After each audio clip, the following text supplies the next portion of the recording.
ಇವರು ದುಡಿದು ಸಂಪತ್ತು ಕಲೆ ಹಾಕಲು ಹೋದವರಲ್ಲ, ಆತ್ಮಗಳನ್ನು ಉಳಿಸಲು ತಮ್ಮ ಜೀವನವನ್ನೇ ಅರ್ಪಿಸಿದವರು. ಹೌದು, ಇದು ವಿಶ್ವದಾದ್ಯಂತ ಸುವಾರ್ತೆಯ ಬೆಳಕು ಹಂಚಿದ ಕ್ರಿಶ್ಚಿಯನ್ ಮಿಷನರಿಗಳ ಬದುಕಿನ ಕಥೆಗಳು. ಶ್ರದ್ಧೆಯ, ತ್ಯಾಗದ ಮತ್ತು ಧೈರ್ಯದ ಶ್ರೇಷ್ಠ ಉದಾಹರಣೆಗಳು.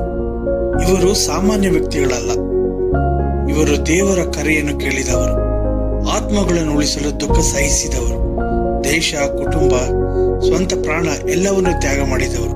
ಅವರ ಕನಸು ಒಂದು ಮಾತ್ರ, ಸುವಾರ್ತೆಯನ್ನು ವಿಶ್ವದ ಕೊನೆಯವರೆಗೂ ತಲುಪಿಸುವುದು. ಅವರ ಜೀವನವು ನಮಗೆ ತ್ಯಾಗ, ಪ್ರಾರ್ಥನೆ ಮತ್ತು ನಂಬಿಕೆಯಿಂದ ಜೀವನ ಸಾಗಿಸುವ ಪಾಠವನ್ನು ಕಲಿಸುತ್ತಿದೆ. ಇವು ಕ್ರಿಶ್ಚಿಯನ್ ಮಿಷನರಿಗಳ ಸತ್ಯ ಕಥೆಗಳು. ಹಲೋ ಸ್ನೇಹಿತರೆ, ಪ್ರೇರಣಾದಾಯಕ ಕಥೆಗಳಿಗಾಗಿ ನನ್ನ ಚಾನಲ್ಗೆ ಸ್ವಾಗತ.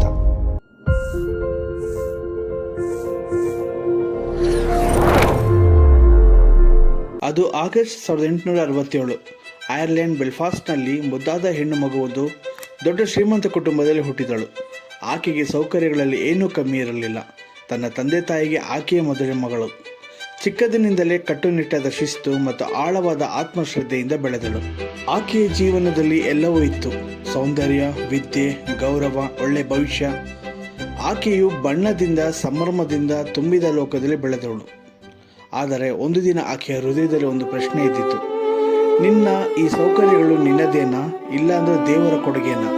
ಈ ಪ್ರಶ್ನೆ ಆಕೆಯ ಹೃದಯದಲ್ಲಿ ಜಾಗೃತವಾಗಿದ್ದಾಗ ಆಕೆಯ ಹೆಸರಿಗೆ ಹೊಸ ಅರ್ಥ ಹುಟ್ಟಿಕೊಂಡಿತು. ಬಾಲ್ಯದಿಂದಲೇ ಆಕೆ ಅತಿ ದಯಾಳು ಸ್ವಭಾವದವಳಾಗಿದ್ದಳು.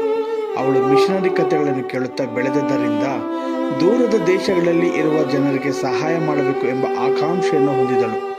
ಒಂದು ದಿನ ಭಾರತವನ್ನು ಕುರಿತು ತಿಳಿದುಕೊಂಡ ನಂತರ ಅವಳು ತನ್ನ ಹಾಸಿಗೆಯ ಪಕ್ಕದಲ್ಲಿ ಮೃದುವಾಗಿ ಮೊಣಕಾಲಾಕಿ ದೇವರಲ್ಲಿ ಹೀಗೆ ಪ್ರಾರ್ಥಿಸಿದಳು: ದೇವರೇ, ನನ್ನ ನೀಲಿ ಕಣ್ಣುಗಳನ್ನು ಕಂದು ಬಣ್ಣಕ್ಕೆ ಮಾರ್ಪಡಿಸು, ಆಗ ನಾನು ಭಾರತೀಯ ಮಕ್ಕಳಂತೆ ಕಾಣಬಹುದು ಎಂದು. ಎಲ್ಲರ ಜೀವನದಲ್ಲಿ ದೇವರದು ಒಂದು ಉದ್ದೇಶವಿರುತ್ತದೆ ಎಂಬುದು ಆಕೆ ತನ್ನ ಬಾಲ್ಯದಲ್ಲೇ ತಿಳಿದಿದ್ದಳು. ಒಂದು ದಿನ ಆಕೆ ದೇವರ ಮುಂದೆ ಮುರಿದ ಹೃದಯದಿಂದ ಪ್ರಾರ್ಥಿಸುತ್ತಾಳೆ: ದೇವ, ನನ್ನ ಜೀವಿತದ ಉದ್ದೇಶ ಏನು? ಆದರೆ ಆಕೆಗೆ ಉತ್ತರ ಬಂದದ್ದು ಬೇರೆಯಾಗಿತ್ತು: ನೀನು ಯಾರು ಎಂಬುದರಲ್ಲಿ ನಿನ್ನ ಸೇವೆಯ ಅರ್ಥವಿದೆ ಎಂದು. ಅದರ ನಂತರ ಆಕೆಯ ಒಳಗೆ ನಿಲ್ಲದ ಒಂದು ಜ್ವಾಲೆ ಎದ್ದಿತು. ದೇವರಿಗಾಗಿ ಬದುಕಬೇಕು, ಬೇರೊಬ್ಬರ ನೋವಿಗೆ ಉತ್ತರವಾಗಬೇಕು ಎಂದು ತೀರ್ಮಾನಿಸಿದಳು.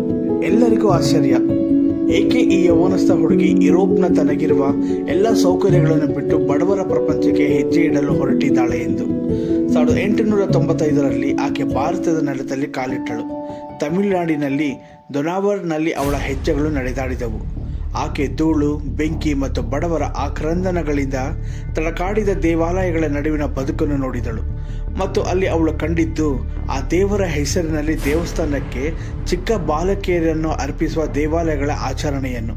ನಗು ಕಳೆದುಕೊಂಡ ಹುಡುಗಿಯರ ಜೀವ ಉಳಿಸಲು ಆಕೆ ಪಣ ತೊಟ್ಟಳು. 1897ರಲ್ಲಿ ಅವಳು ದೊನಾವರ್ ಎಂಬ ಕಾಡಿನಲ್ಲಿ ಆಶ್ರಮ ಸ್ಥಾಪಿಸಿದಳು. ಅವಳ ಜೊತೆಗೆ ಒಂದಷ್ಟು ಬಾಲಕಿಯರು ಬಂದು ಸೇರಿಕೊಂಡರು.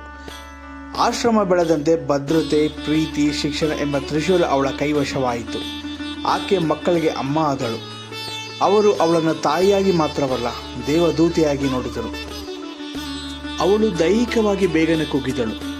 ಬೆನ್ನು ಮೂಳೆಯ ತೀವ್ರ ಗಾಯದಿಂದ ಅವಳು ಚಲಿಸಲಾಗದ ಸ್ಥಿತಿಗೆ ಬಂದಳು. 50 ವರ್ಷಕ್ಕಿಂತ ಹೆಚ್ಚು ಕಾಲ ಹಾಸಿಗೆಯ ಮೇಲೆಯೇ ಕಳೆದಳು. ಆದರೆ 10 ಪುಸ್ತಕಗಳು ಆಕೆಯಿಂದ ಬರೆಯಲ್ಪಟ್ಟವು. ಒಂದು ವೇಳೆ ಅಲ್ಲಿನ ಮಕ್ಕಳಲ್ಲಿ ಯಾರಾದರೂ ತಪ್ಪು ಮಾಡಿದರೆ ಅವಳು ಕಣ್ಣೀರಿನಲ್ಲಿ ಪ್ರಾರ್ಥಿಸುತ್ತಿದ್ದಳು: ದೇವ, ನನಗೆ ಶಕ್ತಿ ಕೊಡು, ನಾನು ಇವರಿಗೆ ನಿನ್ನ ಪ್ರೀತಿ ತೋರಿಸೋಕೆ ಮಾತ್ರ ಬಯಸುತ್ತೇನೆ ಎಂದು. ಅವಳ ಪ್ರಾರ್ಥನೆ, ಪ್ರೀತಿ, ಪರಿಶುದ್ಧತೆಯ ಬೆಳಕು ದೊನಾವರ್ ಕತ್ತಲೆಯೊಳಗೆ ಪ್ರಕಾಶವಂತವಾಯಿತು.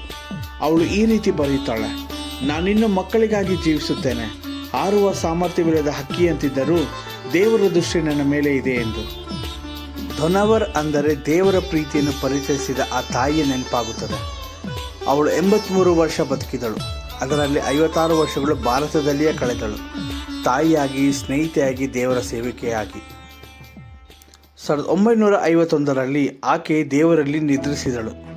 ಆದರೆ ಒಂದು ಅಪರೂಪದ ಇಚ್ಛೆಯನ್ನು ವ್ಯಕ್ತಪಡಿಸಿದಳು: ನನ್ನ ಸಮಾಧಿಯ ಮೇಲೆ ನನ್ನ ಹೆಸರಿಲ್ಲದಿರಲಿ, ಆದರೆ ನಾನು ಮಾಡಿದ ಪ್ರೀತಿಯ ಕೆಲಸ ಜೀವಂತವಾಗಿರಲಿ.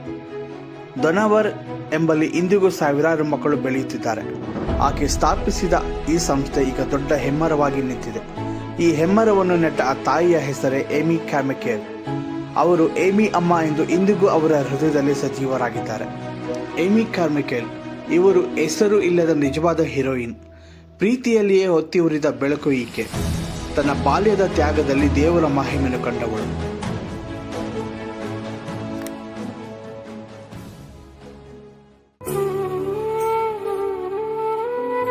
ಧನ್ಯವಾದಗಳು ನನ್ನ ವಿಡಿಯೋವನ್ನು ನೋಡಲು ಸಮಯ ನೀಡಿದ್ದಕ್ಕಾಗಿ. ಇಂತಹ ಕ್ರೈಸ್ತ ಮಿಷನರಿಗಳ ಜೀವನ ಕಥೆಯನ್ನು ಕೇಳಲು ದಯವಿಟ್ಟು ಈ ಚಾನಲ್ ಅನ್ನು ಸಬ್ಸ್ಕ್ರೈಬ್ ಮಾಡಿ ಮತ್ತು ಶೇರ್ ಮಾಡಿ. ಹಾಗೆ ನಿಮ್ಮ ಅನಿಸಿಕೆಯನ್ನು ಕಮೆಂಟ್ ಮೂಲಕ ತಿಳಿಸಿ.